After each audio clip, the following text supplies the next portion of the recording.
Bizneslər üçün də mühasibatlıq çox vacibdir. Mühasib nədir? Mühasib ilk növbədə fəaliyyəti rəsmiləşdirir. Sahibkar kimi qeydiyyat, vergi uçotu, bank hesabının düzgün istifadəsi kimi məsələləri tənzimləyir. Daha sonra gəlirlərin və xərclərin uçotu aparır.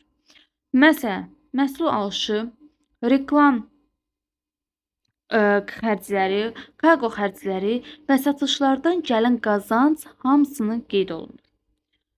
Əgər bloger reklamdan pul qazanırsa, həmin reklam gəlirləri də rəsmi şəkildə göstərilir. Bu zaman sahibkarın bir üstünlüyü olur. O artıq biznesi təhlükəsiz və sistemli şəkildə idarə edir. Əgər mühasibatı düzgün aparılırsa, gəlirlər aydın görünür. Vergilər düzgün hesablanır. Gələcəkdə biznes böyütmək daha rahat olur. Çünki böyük şirkətlər və brendlər də əməkdaşlıq edəndə çox vaxt rəsmi fəaliyyət göstərən səhifələrə işləməyə üstünlük verirlər. Buna görə də onlayn satış və bloger fəaliyyəti ilə məşğul olan insanlar üçün mühasibatlıq sadəcə sənəd işi deyil. Bu biznesin gələcəyini qoruyan bir sistemdir.